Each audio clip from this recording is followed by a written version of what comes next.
Hello guys, welcome back to another tutorial. Today we are going to change the oil in the shaft drive on my Yamaha Virago. A fairly easy job to do. I'm gonna put timestamps in the video so you can jump back if you missed anything to a certain point. All my videos going to have timestamps from now on to make it easier to navigate through, and certain bits you want to recheck or where was it. It's just easier for you to find what you're looking for. So the shaft drive oil change coming up right after the intro.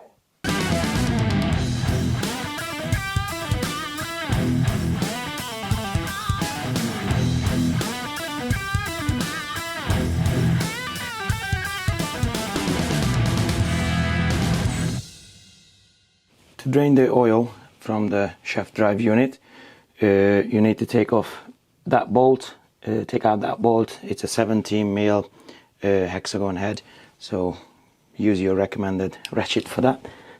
Shouldn't be too tight, but it should come out very easily.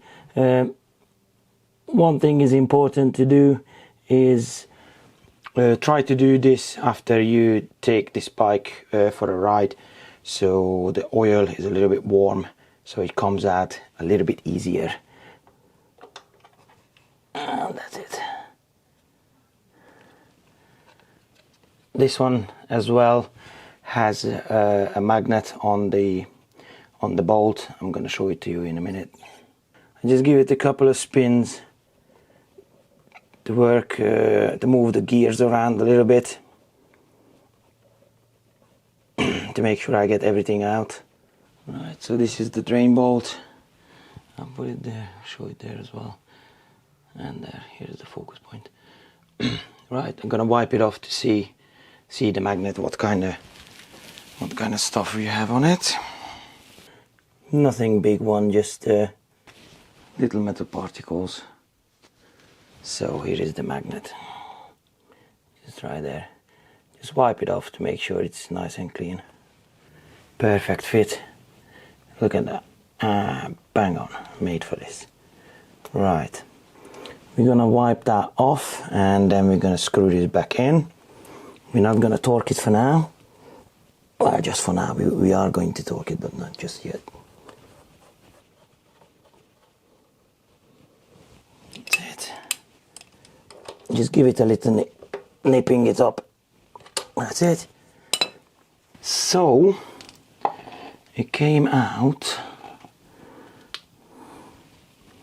200mm, maybe tiny bit more, maybe a tiny bit more than 200mm, but that's what you want because the capacity is 200mm. We're gonna take this one out, which is the filler plug.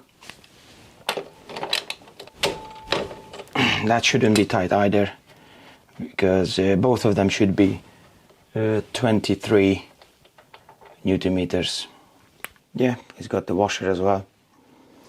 So all good there. We're gonna throw this in the bin and replace it with a brand new one. Before we fill it up, actually I'm gonna have a look inside. I've got a little Borescope here. It's a Wi-Fi one. So all I've got to do is just turn this on. That starts streaming Wi-Fi signal to my phone. And then we're gonna have a look inside. Oh, look at that. You can see where it touched each other. I'm gonna gently rotate it to see.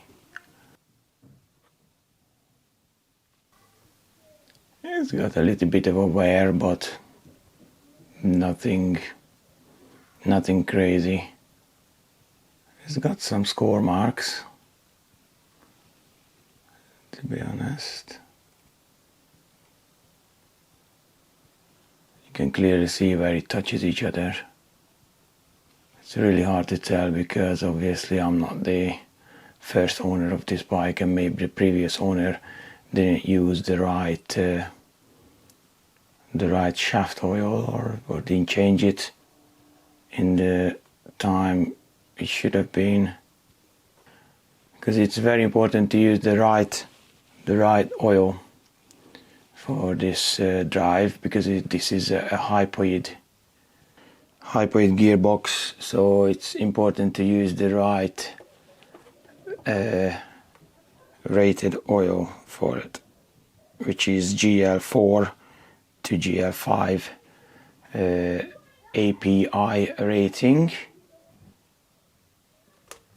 You can search for like big chunks missing or something like that. It gives you a nice health check, these kind of tools. That was the Borescope, guys.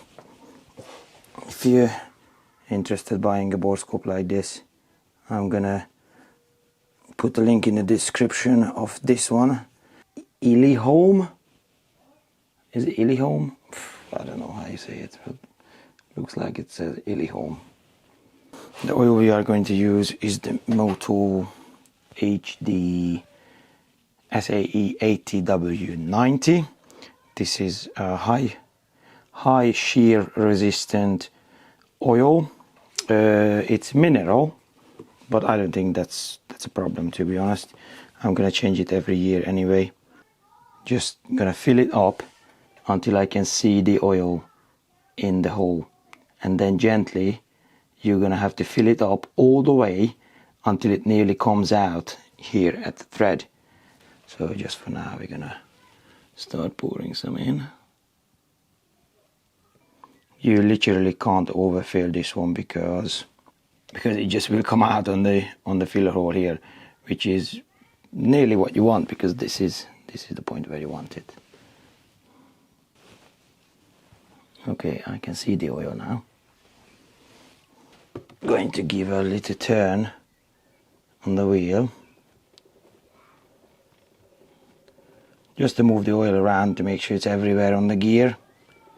So the level needs to be, the oil needs to come all the way out to the end of the thread, right there. Okay, so nearly, like I said before, if you can't put any more in, that's about the level you want. But what you gotta pay attention to is if you turn the wheel, like if I turn it now, it will move the oil a little bit and your level will show lower, and then slowly will come back up. It's super hard to show. And eventually it will rise back up. Okay, before you put the bolt back in, because the oil level is all the way out here, I usually just give the wheel a couple of turns so it pulls the oil out the way. So when you screw this back in, you're not gonna lose anything, or you're not gonna push it back out. Making it easier for myself, that's all. And now we are ready to torque both of them down to the torque spec in the book, which is 23 Newton meters. So it's set to 23. Okay. Other one. It's quite a big thread, so I think if you don't feel the washers crushing, you can go a little bit higher. I don't think it will cause any problem. It's a massive thread, so you can't really strip it. So yeah, that's it, guys. Really, that's how you change the oil in the final drive. Okay, guys, thank you very much for watching. Check out my other videos over here and there. I really appreciate if you spend some time and watch my videos. Massive appreciation if you decide to subscribe to the channel. It will help me grow and I can build my future here on the YouTube. And I will see you guys in the next video.